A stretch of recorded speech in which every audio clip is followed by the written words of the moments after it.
orang yang mencintai Quran, maka dia mendapatkan kedudukan yang tinggi di dalam surganya Allah Subhanahu wa taala.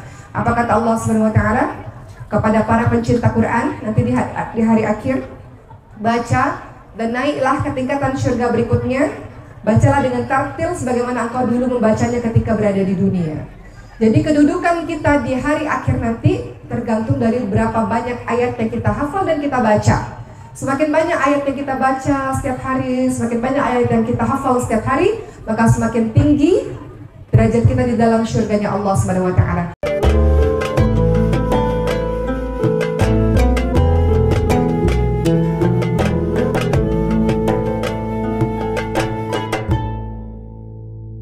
Baik, ibu-ibu yang dicintai oleh Allah Subhanahu wa taala dan para bapak semua, apa sih keutamaan orang-orang yang mencintai Al-Qur'an? Pertama, orang-orang yang cinta Quran, yang dekat dengan Quran, dia adalah orang-orang yang memiliki ciri-ciri sebagai orang yang berilmu. Apa kata Allah Subhanahu wa taala dalam surah Al-Ankabut ayat 49? Al-Quran itu adalah ayat-ayat yang nyata yang ada di dalam dada orang-orang yang diberi ilmu. Jadi orang-orang yang dekat dengan Quran adalah orang-orang yang berilmu. Contoh misalnya, ibu-ibu tahu Fir'aun kan? Fir'aun kalau insya Allah diberikan rezeki, ibu-ibu ke Mesir satu hari nanti. Di Mesir itu ada museum yang di dalamnya ada Fir'aun. Kisah Fir'aun ini sebenarnya ibu-ibu sekalian, jasadnya diselamatkan oleh Allah Subhanahu wa taala agar menjadi pelajaran bagi banyak orang. Ya. Dan hal itu sebenarnya sudah diceritakan di dalam Al-Quran mengenai kisah tentang Fir'aun. Ibu-ibu nanti lihat dalam surah Yunus ayat 92. Maka pada hari ini kami selamatkan badanmu agar kamu bisa menjadi pelajaran untuk beberapa orang yang datang sesudahmu, serta sebenarnya kebanyakan dari manusia lengah dari tanda-tanda kekuasaan kami. Jadi Fir'aun itu diselamatkan badannya oleh Allah Subhanahu wa taala. Maka ketika diselamatkan oleh Allah Subhanahu wa taala, beberapa ratus tahun setelah itu atau beberapa ribu tahun setelah itu, ada seorang ilmuwan yang memeriksa jasadnya Fir'aun dan beliau mengatakan Fir'aun ini tenggelam di dalam lautan karena di dalam tubuhnya terdapat kadar garam yang sangat banyak. Profesor ini tidak tahu bahwa itu sudah disebutkan di dalam Al-Quran dalam surah Yunus ayat ke-92. Dan ketika beliau membaca surah Yunus ayat 92, maka bergetarlah hati beliau bahwa apa yang pernyataan beliau bahwa Fir'aun itu tenggelam di dalam lautan sebenarnya sudah dibahas di dalam Al-Quran ribuan tahun yang lalu. Maka banyak para ilmuwan-ilmuwan yang akhirnya menemukan kebenaran secara sains ketika mereka meneliti Al-Quran. Jadi Al-Quran itu untuk orang-orang yang mencintainya, orang-orang yang dekat dengan Quran adalah dia pasti adalah orang-orang yang berilmu. Kemudian yang kedua, teman-teman semua, keutamaan orang-orang yang mencintai Quran, dia didahulukan jadi imam sholat. Jadi kalau di dalam masjid atau di musola, kalau kita tahu di antara kita yang lebih banyak hafalan Qurannya adalah si fulan misalnya, maka dia didahulukan yang menjadi imam sholat. Apa kata Rasulullah? Yang paling berhak jadi imam sholat adalah yang paling banyak hafalan Qurannya. Kalau hafalan Qurannya sama, bagaimana? Maka didahulukan yang paling paham dengan sunnah. Ya, jadi di masjid atau di musola, wahai para bapak, para ayah, kalau sekiranya ada anak-anak muda kita yang baca Al-Qurannya bagus, mutqin, baca Al-Qurannya baik, maka nggak ada masalah yang muda jadi imam. Boleh nggak ibu kira-kira bu? Karena kadang-kadang ada kejadian nggak mau tuh imamnya harus saya gitu. Kadang-kadang begitu. Padahal kita tahu, kita lihat generasi-generasi berikutnya Qurannya bagus, bacaannya baik. Gak masalah kalau anak-anak muda kita diberikan kesempatan untuk menjadi imam karena dia berhak untuk jadi imam sholat dengan bacaan Qurannya yang baik. Maka wahai para ibu dan ayah, ajarkan anak-anak kita sedini mungkin, apalagi yang laki-laki, dia jadi imam. Anak-anak kita boleh jadi apapun bu, boleh. Dia boleh jadi pak polisi misalnya, dia boleh jadi siapa lagi? Atlet boleh, jadi artis boleh, jadi pebisnis boleh. Tapi semuanya harus cinta Quran. Dan semuanya, apalagi anak laki-laki, kalau sewaktu-waktu diminta jadi imam harus bisa. Begitu pula para perempuan, karena dia adalah madrasah pertama untuk anak-anaknya. Jadi ibu dan ayah anak kita boleh jadi apapun, tapi pastikan anak-anak kita, khususnya yang laki-laki, ketika dia diminta jadi imam sholat, dia bisa. Bisa bu? Dari kecil kita ketat dalam urusan tidak hanya sekedar sholat tapi juga urusan Quran. Quran gak hanya sekedar dibaca tapi Quran juga dihafalkan, ya. Ketiga, ibu-ibu tahu keutamaan para pencinta Quran di zamannya Nabi Muhammad SAW pada saat perang Uhud. Banyak sekali orang-orang yang mati syahid pada saat itu, dan Rasulullah SAW tanya ketika mau dikuburkan, siapa yang dikuburkan lebih dulu, maka Rasul tanya siapa di antara mereka yang paling banyak hafalannya. Artinya Rasulullah SAW memposisikan orang yang paling banyak hafalannya itu yang paling dekat dengan lahat. Artinya orang yang paling diutamakan, orang yang paling dimuliakan. Kemudian yang keempat, keutamaan para pencinta Quran, sebenarnya dia diutamakan untuk menjadi pemimpin ketika dia mampu sebetulnya, ya. Kemudian ibu-ibu, seperti yang kita ketahui, orang-orang yang mencintai Quran maka dia mendapatkan kedudukan yang tinggi di dalam syurganya Allah Subhanahu wa taala. Apa kata Allah Subhanahu wa taala kepada para pencinta Quran nanti di hari akhir? Baca dan naiklah ke tingkatan syurga berikutnya. Bacalah dengan tartil sebagaimana engkau dulu membacanya ketika berada di dunia. Jadi kedudukan kita di hari akhir nanti tergantung dari berapa banyak ayat yang kita hafal dan kita baca. Semakin banyak ayat yang kita baca setiap hari, semakin banyak ayat yang kita hafal setiap hari, maka semakin tinggi derajat kita di dalam syurganya Allah Subhanahu wa taala. Makanya dengar lagu kira-kira boleh nggak? Ibu-ibu jangan dangdutan melulu. Atau dengar lagu boleh nggak sesekali, tapi jangan membuat kita lalai. Coba kita ganti kebiasaan kita mendengarkan lagu-lagu itu, mendengarkan murotal ayat suci Al-Quran. Karena lagu-lagu itu nanti di surga ibu nggak konser bu, ibu nggak dibilang bu nyanyi bu lagu dangdut nanti atau lagu yang ibu senengin di surga, enggak. Nanti sama Allah disuruh ayo baca dengan tartil, baca Quran dengan baik sebagaimana engkau dulu membacanya di dunia. Kedudukanmu di hari akhir bergantung banyaknya ayat-ayat yang engkau baca dan engkau hafalkan selama di dunia. Jadi setiap hari seluruh keluarga muslim harus punya schedule, punya waktu, punya jadwal untuk bersama dengan Al-Quran setiap hari. Setiap keluarga beda-beda. Ada orang yang ba'da maghrib adalah waktu bersama Quran. Ada orang-orang yang ba'da isya bersama dengan Quran. Ada yang ba'da subuh atau qabla subuh, silahkan. Tapi semua keluarga pastikan pada saat Quran time, gak boleh ada TV, gak boleh ada handphone, gak boleh ada tamu, semuanya fokus dengan Quran. Allah kasih 24 jam. Masa nggak ada waktu setengah jam atau 1 jam untuk Al-Quran? Bisa bu? Sebelum saya lanjutin, saya mau cerita sedikit. Waktu ibu saya di rumah sakit, ibu sekalian, ibu saya berhenti jantungnya ya, serangan jantung. Beliau berhenti nafasnya 5 menit, ibu sekalian, dan beliau berada di ICU pada masa itu. Dan ketika beliau koma, saya membacakan Al-Quran. Dan setiap kali saya membacakan Al-Quran, ibu saya menetes air matanya. Padahal beliau dalam keadaan mata terpejam di dalam ICU. Ternyata Al-Quran menjadi obat. Al-Quran itu obat apa sih? Al-Quran tidak hanya obat hati, hati yang sedih, hati yang gundah, hati yang gelisah. Tapi Al-Quran juga menjadi obat fisik. Kalau kita sakit, kita baca Al-Quran. Kemudian Al-Quran juga obat dari berbagai macam sihir, penghalau dari berbagai macam sihir. Waktu ibu saya sakit di ruang ICU, saya bacakan Quran, beliau menangis berlinang air matanya, padahal beliau lagi koma pada masa itu. Dan kemudian setelah beberapa hari beliau mampu membuka matanya dan beliau berontak ketika itu di ruang ICU. Dan setiap kali dibaca Al-Quran tenang lagi. Bu, saya mau ingatkan kepada ibu-ibu semua dan kepada saya juga, bukan tidak mungkin satu hari nanti kita mengalami hal seperti itu. Bayangkan kalau kita tidak ajarkan anak-anak kita Al-Quran, siapa yang bantu ibu dalam keadaan ibu sakit? Padahal ibu perlu mendengarkan Al-Quran. Siapa yang akan mentalkinkan ibu ketika ibu di akhir-akhir nafas ibu dan bertemu kepada Allah Subhanahu wa taala?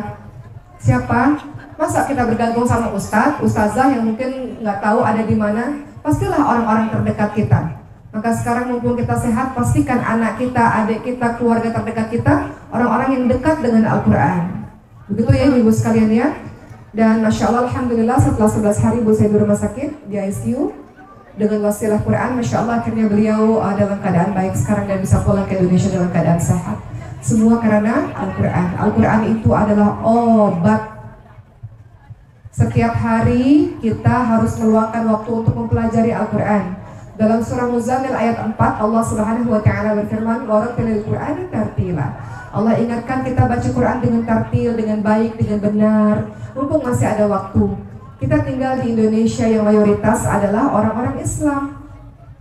86-87% orang-orang Islam. Masjid di mana-mana banyak, guru Quran di mana-mana banyak. Kok masih ada orang yang sampai hari ini belum bisa baca Quran? Kok masih sampai hari ini terbata-bata Qurannya? Kenapa? Oleh karena itu, kita ingin bahwa kehidupan kita istiqamah dengan Al-Quran, gitu ya Bu. Termasuk ya keutamaan orang-orang yang mencintai Quran, dia akan senantiasa ditemani oleh para malaikat-malaikat. Apa kata Rasulullah SAW? Orang yang membaca Al-Quran, orang yang menghafalkan Al-Quran, dia akan bersama dengan para malaikat yang mulia lagi taat. Sementara orang-orang yang berusaha membacanya dan itu sulit baginya, maka dia mendapatkan 2 pahala. Orang-orang yang lancar bacanya, dia bersama dengan malaikat. Orang-orang yang terbata membacanya tapi tidak pernah berhenti, terus belajar, maka dia mendapatkan 2 pahala. Jadi jangan mengatakan malu, saya sudah tua nggak mau belajar Quran. Enggak, mumpung masih ada waktu untuk kita bisa dekat dengan Al-Quran. Apa kata Rasulullah SAW dalam hadis riwayat Muslim? Suatu kaum tidak berkumpul di rumah dari beberapa rumah Allah untuk membaca Al-Quran dan mempelajarinya, melainkan Allah akan turunkan ketenangan kepada mereka. Allah akan rahmati mereka dan para malaikat-malaikat menyelimuti mereka dan Allah akan meridai mereka. Jadi kalau mau keadaan rumah sejuk, keadaan rumah tenang, baiti jannati, rumahnya menjadi surga, pastikan seluruh anggota keluarga bersama dengan Al-Quran. Suami bersama dengan Al-Quran, istri bersama dengan Al-Quran, anak-anak semua bersama dengan Al-Quran. Ibu-ibu doa, Allahumma arhamna bil Quran, Allahumma ja'alna min ahli Al-Quran. Doa kepada Allah Subhanahu wa taala agar Allah sayangi kita dengan Quran, agar Allah jadikan anak keturunan kita, keluarga kita orang-orang yang cinta Quran. Kenapa di rumah terjadi keributan terus-menerus? Kenapa di rumah seperti neraka? Kenapa di rumah pertengkaran, kata-kata kasar, kata-kata kotor? Karena anggota keluarga di dalamnya tidak dekat dengan Al-Quran, atau ada anggota keluarga di dalamnya yang tidak dekat dengan Quran. Maka sebelum kita menyuruh orang lain, kita mulai dari diri kita sendiri untuk istiqamah, tidak meninggalkan hari tanpa Al-Quran. Walaupun cuma 1 hari 1 baris misalnya, tapi setiap hari Allah suka yang sedikit-sedikit tapi istiqamah. Begitu ya Bu? Jadi mulai kita rencanakan 1 hari 24 jam, kasih waktu 1 jam atau setengah jam untuk bersama dengan Al-Quran, ya. Kenapa? Tadi kata Rasulullah, kalau engkau membaca Al-Quran, Allah akan turunkan ketenangan di dalam rumahmu. Kemudian keutamaan orang-orang yang mencintai Quran berikutnya adalah kelak di hari akhir, maka Al-Quran akan datang dan kemudian Al-Quran akan mengatakan, ya Allah, berikanlah ia pakaian dan perhiasan kemuliaan, ya Allah ridhai dia, ya Allah. Al-Quran datang kepada kita di hari akhir, ibu sekalian, dia sahabat terbaik. Kita tidak tinggalkan Al-Quran di dunia, Al-Quran tidak tinggalkan kita di hari akhir. Dia katakan, ya Allah berikanlah dia pakaian kemuliaan, ya Allah, berikanlah dia perhiasan, ya Allah ridhai dia, ya Allah, gara-gara aku, ya Allah, dia tidak tidur, dia baca aku siang malam, ya Allah. Al-Quran datang sebagai pembela untuk kita. Saya mau cerita sedikit tentang mimpinya ibu saya, ibu sekalian. Ibu saya cerita bahwa beliau suatu ketika pernah bermimpi, di mana beliau bermimpi, beliau sudah kembali kepada Allah di dalam kubur. Dan ketika di dalam kubur beliau membuka mata, beliau sendiri di dalam kubur tersebut, gelap, namun luas sekali. Kata beliau kayak lapangan bola, nggak kelihatan ujungnya di mana, saking luas sekali, namun gelap. Tiba-tiba ada satu sosok yang tinggi besar, nggak kelihatan wajahnya, nggak tahu siapa gitu ya, pakai pakaian berwarna putih dan memegang Al-Quran. Dari Al-Quran inilah yang kemudian memancarkan cahaya, kata ibu saya, sehingga di kubur itu terasa sangat terang, luas dan terang. Dan ibu saya mengatakan keadaan ini baik. Akhirnya ibu saya memejamkan mata lagi seperti orang tidur. Beliau katakan, oh saya tidak apa-apa, saya aman, saya selamat. Maka beliau memilih untuk tidur lagi. Di dalam mimpinya seperti itu. Ibu saya orang yang menghafalkan Al-Quran, ibu sekalian. Sampai hari ini ibu saya menghafalkan 12 juz Al-Quran. Dan sampai hari ini masih terus menghafalkan Quran. Usia beliau 60 tahun, ya. Dan beliau katakan, saya termasuk kenapa beliau ingin menurut yang kita lihat ya, ketika ibu saya dalam keadaan sakit di ruang ICU, saya katakan ibu belum selesai hafalannya, masih harus terus berjuang. Ketika ibu saya dalam keadaan sakit mengangguk, disitulah saya tahu bahwa Al-Quran menjadi kekuatan baginya. Beliau selalu berkata kepada Allah, jangan panggil saya sebelum saya menyelesaikan tugas saya untuk menghafalkan, mempelajari keseluruhan isi Al-Quran. Jadi Masya Allah, Alhamdulillah, akhirnya beliau bisa bertahan dan sampai hari ini masih terus menghafalkan Quran walaupun dalam keadaan sakit. Ibu saya sekarang di rumah masih terus berbaring dengan kursi roda, tapi masih terus menghafalkan Al-Quran walaupun tidak sama seperti dulu. Kalau dulu sebelum serangan jantung sehari bisa 7 jam bersama dengan Al-Quran. Kalau sekarang karena dalam keadaan sakit beliau meluangkan waktu sehari sejam bersama Quran di atas kasurnya. Orang sakit saja bisa istiqomah dengan Quran. Maka kita orang yang sehat, kenapa masih jarang-jarang bersama Quran? Tapi saya yakin semua di sini adalah orang-orang yang setiap harinya mustahil meninggalkan Al-Quran. Al-Quran adalah sahabat terbaik bagi kita insya Allah. Baik, kemudian orang-orang yang mencintai Quran, Al-Quran datang memberikan syafaat, Bu. Syafaat bagi kita di hari akhir. Siapa yang bisa tolong kita di hari akhir? Nggak ada. Apa kata Rasulullah SAW? Rajinlah membaca Al-Quran karena dia akan memberikan syafaat bagi para pencintanya di hari kiamat. Amalan puasa dan amalan Al-Quran akan memberikan syafaat bagi orang-orang di hari kiamat. Kata puasa apa? Kata amalan puasa, wahai Rabb, gara-gara aku ya Allah, aku telah menahannya dari makan, dari syahwat di siang hari, maka izinkanlah aku memberikan syafaat kepadanya ya Allah, kata puasa. Begitu pula kata Al-Quran. Al-Quran datang menghadap kepada Allah dan Al-Quran katakan, ya Allah, karena aku ya Allah, akulah yang menahannya dari tidur di waktu malam ya Allah, maka izinkanlah aku untuk memberikan syafaat kepadanya ya Allah, izinkanlah aku untuk memberikan pertolongan kepadanya ya Allah. Maka amalan puasa dan amalan Quran ini pun diizinkan memberikan syafaat bagi orang yang telah wafat itu. Jadi ibu sekalian, gak ada alasan untuk kita gak bersama dengan Quran. Setiap hari harus bersama dengan Al-Quran. Begitu pula anak-anak kita yang menghafalkan Quran, mencintai Quran, maka orang tuanya dimuliakan dengan diberikan jubah kemuliaan, diberikan mahkota kemuliaan. Masya Allah. Baik, kita sudah bahas mengenai Al-Quran sebagai mukjizat. Kita sudah bahas mengenai bagaimana sahabat-sahabat Nabi yang menghafalkan Quran. Kita sudah bahas apa keutamaan orang-orang yang mencintai Quran. Sekarang kita akan bahas fungsi Al-Quran dalam kehidupan kita. Apa fungsi Al-Quran dalam kehidupan ibu-ibu semua? Kok ada suaranya? Apa fungsi Al-Quran dalam kehidupan ibu? Sebagai pedoman. Kita lihat dalam surah Al-Baqarah ayat 185, Allah Subhanahu wa taala berfirman, a'udzubillahi minasyaitonir rajim. Syahrul Ramadan alladzi unzila fihi al-Qur'anu hudan lin-nasi wa bayyinatin minal huda wal furqan. Beberapa hari yang ditentukan itu ialah pada bulan Ramadan, bulan yang diturunkannya lembaran Al-Quran yang di dalamnya berisi petunjuk bagi manusia. Dan penjelasan-penjelasan mengenai petunjuk itu pembeda antara yang hak dan yang batil. Jadi Al-Quran datang sebagai petunjuk. Saya datang ke sini tadi pakai penunjuk jalan. Kalau nggak pakai penunjuk jalan saya nyasar. Ibu-ibu di dunia ini harus pakai petunjuk juga. Kalau nggak pakai petunjuk hilang arah. Betul Bu? Petunjuknya apa? Al-Quran. Sama saya kalau datang ke sini saya nggak tahu alamatnya di mana, gangnya lewat mana. Kalau nggak pakai petunjuk jalan ya nggak bakalan sampai. Begitu pula dalam kehidupan kita, kita perlu Al-Quran dalam kehidupan kita kalau nggak mau nyasar.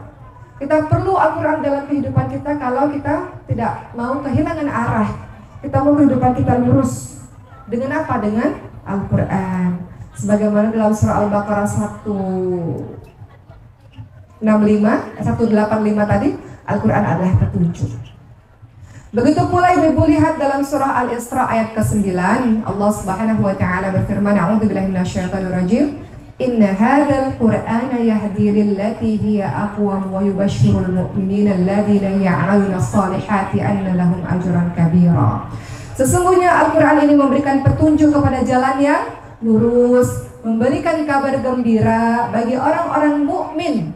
Al-Quran adalah kabar gembira untuk orang-orang yang beriman, orang-orang yang mengerjakan amal salih, bahwa bagi mereka ada pahala yang besar. Dalam kehidupan kita ini kadang-kadang kita belok kanan, belok kiri, betul nggak Bu?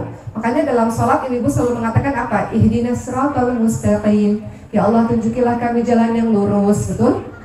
Karena kadang-kadang kita belok sana, belok sini. Udah tahu sih Allah larang, tapi masih kita lakukan. Udah tahu sih ini salah, tapi kita masih lakukan. Maka Al-Quran datang untuk memberikan petunjuk kepada kita. Ibu-ibu ingat Sayyidina Umar bin Khattab radhiyallahu anhu. Beliau adalah orang yang dulu sangat memusuhi Nabi, bahkan ingin membunuh Nabi. Tapi Masya Allah, beliau juga orang yang digambarkan pernah membunuh bayi perempuan yang hidup-hidup. Kemudian beliau mendapatkan petunjuk dan hidayah dari Al-Quran.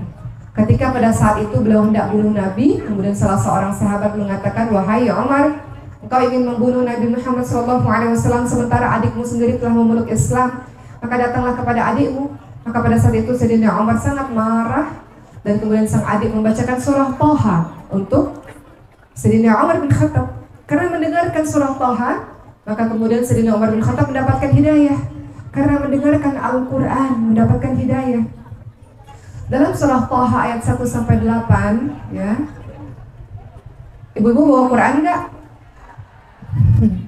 Dalam surah Thaha ayat 1-8, saya bacakan saja artinya ya. Surah itu menggetarkan hatinya Sayyidina Umar bin Khattab, ibu-ibu sekalian. Kenapa?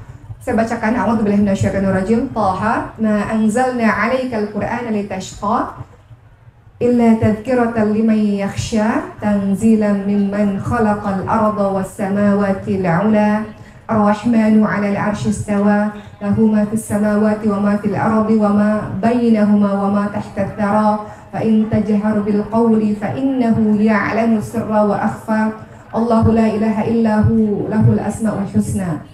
Dalam surah Thaha ayat 1-8 dikatakan, Thaha, kami tidak menurunkan Al-Quran kepadamu agar engkau menjadi susah, tetapi Al-Quran datang kepadamu sebagai peringatan bagi orang-orang yang takut kepada Allah Subhanahu wa Ta'ala. Yaitu Al-Quran diturunkan dari Allah yang menciptakan bumi dan langit yang tinggi, Tuhan yang maha pemurah yang bersemayam di atas arsy. Kepunyaan Allah lah apa yang ada di langit dan apa yang ada di bumi dan apa yang ada di dalam tanah. Dan jika kamu mengeraskan ucapanmu, maka sesungguhnya Allah mengetahui yang rahasia yang lebih tersembunyi. Allah, dialah Allah. Tidak ada Tuhan yang berhak disembah selain Allah, dan Allah memiliki nama-nama baik, yaitu Asmaul Husna. Jadi ketika mendengarkan ayat ini, maka hati Sayyidina Umar bergetar, bahwa Sayyidina Umar kemudian memasuki Islam karena mendengarkan surah Thaha. Bagaimana dengan kita? Betapa banyak Al-Quran yang terdengar di telinga kita, namun tak juga masuk ke dalam hati kita.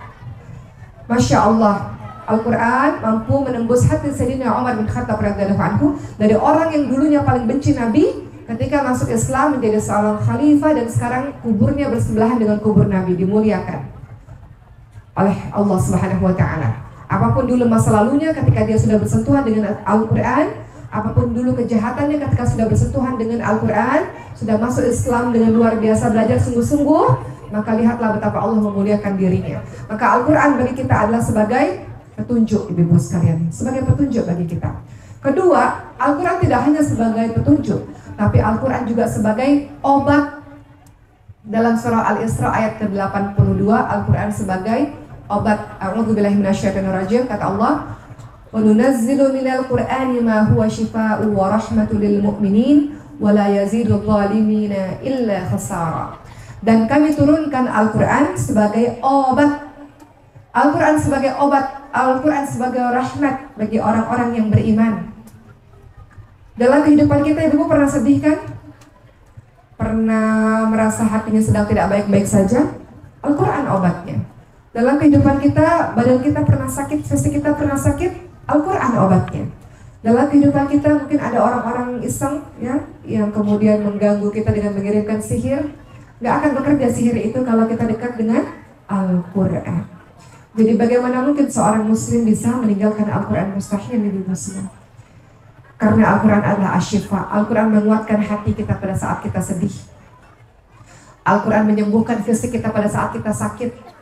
Al-Quran menghilangkan berbagai macam sihir-sihir dari orang-orang yang dengki dan hasad kepada diri kita. Al-Quran penjaga kita. Jadi kalau ada orang yang bisa santai-santai saja meninggalkan hari tanpa Al-Quran, muslim seperti apa ini? Mukmin seperti apa ini? Apa yang melindungi dirimu? Sementara dalam kehidupanmu banyak sekali hal-hal yang membahayakan dirimu. Maka Al-Quran datang sebagai obat, Al-Quran datang sebagai petunjuk bagi diri kita, insya Allah. Baik, ibu-ibu dirahmati oleh Allah Subhanahu wa Ta'ala, mungkin terakhir dari saya, ada hal yang kita bisa lakukan untuk kita bisa dekat dengan Al-Quran mulai dari sekarang. Pertama adalah tadi saya katakan dengan terus membacanya, ya. Kemudian kita hafal betul-betul, kemudian kita tadabbur betul-betul, ibu-ibu sekalian. Namun yang paling penting dari itu semua, pastikan bahwa apa yang kita lakukan adalah ikhlas. Innamal a'malu binniyat, ikhlas. Kita lakukan semua apa yang kita inginkan, beribadah kepada Allah, ikhlas karena Allah. Ada orang, nggak ada orang, sama saja ibadah kita sama. Apa perbedaan ikhlas dengan riya? Kalau ikhlas, ada orang, nggak ada orang, tetap ibadahnya sama. Dipuji, nggak dipuji, nggak berpengaruh. Nggak mau dilihat oleh manusia, nggak berpengaruh. Dinilai manusia, nggak dinilai, nggak ada masalah. Yang kita cari adalah perhatian dari Allah Subhanahu wa Ta'ala. Jadi kita mau bertekad mulai hari ini harus ada waktu yang diluangkan untuk Al-Quran dan kita lakukan ikhlas. Kenapa? Karena di hari akhir ada cerita di mana ada orang mengatakan, ya Allah, aku di dunia membaca Al-Quran. Kata Allah, engkau bohong. Engkau membaca Al-Quran bukan karena aku, engkau membaca Al-Quran karena orang lain, karena ingin dipuji-puji sebagai orang yang suaranya merdu, orang yang berilmu. Maka orang ini justru akan masuk ke nerakanya Allah karena tidak ikhlas. Maka kita berikan semua ibadah kita ikhlas karena Allah. Kedua, kalau kita mau dekat dengan Al-Quran, kita berusaha minta kepada Allah untuk menjauhkan diri kita dari berbagai macam maksiat. Kita minta kepada Allah, ya Allah, jauhkan dari berbagai macam dosa, karena dosa merupakan kegelapan, sementara Al-Quran adalah cahaya. Doa kepada Allah, Rabbana la tuzigh qulubana ba'da idh hadaitana wa hab lana min ladunka rahmah innaka antal wahhab. Kita minta kepada Allah dijauhkan dari berbagai macam dosa supaya kita istiqamah dalam beramal saleh. Ketiga, mau dekat dengan Al-Quran, perbaiki akhlak. Keempat, mau dekat dengan Al-Quran, miliki guru. Al-Quran nggak bisa dibaca begitu saja atau dengan YouTube saja, harus punya guru, ya, untuk kita bisa betul dalam membacanya. Kelima, mau dekat dengan Al-Quran, muliakan guru. Salah satu keberkahan ilmu, wahai para anak-anak, di sini banyak murid-murid dan juga kita semua adalah murid bagi guru kita. Muliakan guru, tanda kita mendapatkan keberkahan ilmu. Salah satu yang harus kita lakukan adalah dengan memuliakan guru. Kemudian adalah membangun lingkungan Quran, lingkungan orang-orang saleh, membangun lingkungan yang kondusif untuk kita bisa istiqamah dengan Quran. Begitulah, terakhir sekali dari saya, ingat bahwa suatu hari nanti Al-Quran akan hilang. Al-Quran akan hilang, ibu-ibu sekalian, dari lembaran-lembaran mushaf, ya, suatu hari nanti. Peristiwa ini akan terjadi, ya, ketika ajaran Islam semakin hari nanti semakin memudar. Pada saat sudah menjelang hari kiamat, maka Al-Quran akan hilang dari lembaran-lembaran mushaf. Maka sebelum hari itu terjadi, pastikan Al-Quran kita hafalkan, kita pelajari dari sekarang, dan pastikan Al-Quran itu menjadi sumber pedoman dalam kehidupan kita, insya Allah. Bisa ibu sekalian? Semoga Allah Subhanahu wa Ta'ala menjadikan kita orang-orang yang istiqamah bersama Al-Quran, insya Allah. Di tengah hiruk pikuknya dunia, di tengah gemparan media sana sini, tetap ada waktu untuk kita berdua-duaan, untuk kita menyepi dengan Tuhan kita, dan kita membaca mentadabburi Al-Quran, insya Allah.